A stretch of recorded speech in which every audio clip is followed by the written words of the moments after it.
It's a dangerous business, Frodo, going out your door. You step onto the road, and if you don't keep your feet, there's no knowing where you might be swept off. Welcome to the Steps to Thrive podcast, a place for real talk about life and leadership for young Christians passionate to grow.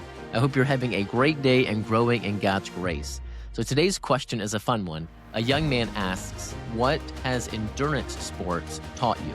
I think this guy knows something about my curious attraction to long-distance endurance sports. It's a short question, but one I can only scratch the surface and begin to answer in the few minutes we have together today. A bit of background before I jump into the answer. So growing up, I was significantly overweight. I got cut from the soccer team in high school and was determined to make the team the next year. So between my 10th and 11th grade year, with the help and instruction of my coach, the same coach who rightly cut me from the team, I started consistently exercising, eating right, and completely transformed my approach to health and wellness. By God's grace, I lost a ton of weight, made the team my 11th grade year, and the rest is history. I am so thankful for Coach Brent Hydorn and his investment in my life and for challenging me even then to do hard things and believe in me that it's possible to make the team. Over the years since then, I've had the opportunity to do a lot of different things, including dozens and dozens of races, multiple marathons, Ironmans, and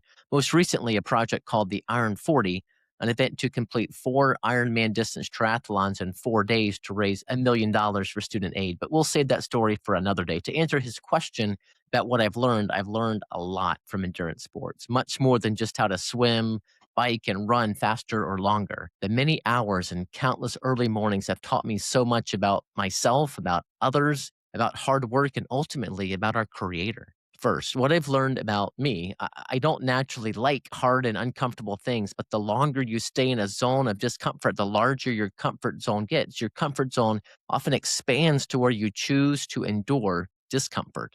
Just taking the next step is powerful. Long workouts get hard, but they can be truly joyful. There are moments in races when the excitement fades and it just becomes a grind between your mind, your body, and your desire to take the next step.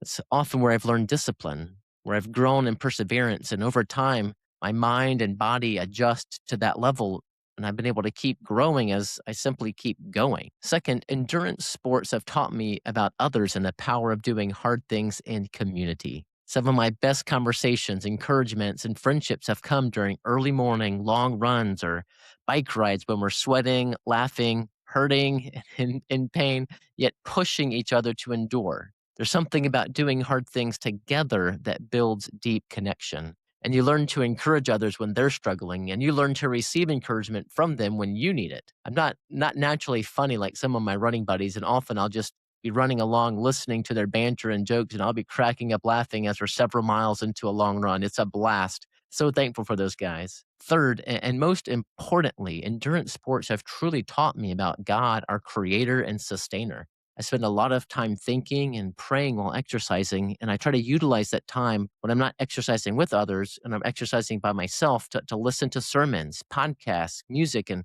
I've come to experience that while endurance sports and fitness are physically exhausting, these things can be spiritually and emotionally refreshing as you utilize that time. God created our bodies with the capacity to move, to endure, to push, and He created a world that is absolutely beautiful to experience. There's something powerful about being outside, running a trail or riding a backcountry road and just taking in His creation. I like to experience what I call sunrise from the saddle.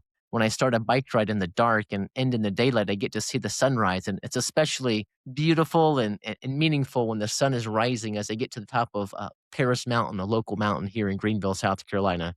Those moments remind me that I am very, very small, yet part of something bigger that God is doing, His creation, His plan for humankind. I'll also mention that endurance sports have taught me the value of hard work and delayed gratification. You don't just wake up one day and decide to do something big. You prepare for it. You train. You stay consistent. You push through days when you don't feel like it. And over time, that discipline compounds. And there's also an adventurous element to endurance sports. And I'll quote the famous Bilbo Baggins when he says to Frodo, "It's a dangerous business, Frodo, going out your door. You step onto the road, and if you don't keep your feet, there's no knowing where you might be swept off." Bilbo nailed it. There's no telling where that step might take you, but that's often where the growth happens, where adventure happens, and often where God does some of his best work in our lives. So today, go ahead, step out your front door, pursue discomfort, lean into something that stretches you, do something hard, pursue a goal that requires discipline, consistency, and endurance. Because when you do, you're not just building physical strength, you're building resilience. You're learning how to keep going when it would be easier to quit. And that kind of endurance carries over into every area of life. Trust that the work you're putting in today is shaping who you're becoming tomorrow. And remember, God's given you a body, a mind, and a world to explore for his glory. Steward it well, use it well, and don't be afraid to push yourself along the way. And thank you for listening today to the Steps to Thrive podcast. If this was an encouragement to you or a challenge to you, please share it with a friend who might also be encouraged by it. And you're welcome to like and subscribe as well if you haven't already to the podcast. All right, so now go get out your front door, go on an adventure, stay awesome, stay on the narrow path, taking steps to thrive for God's glory.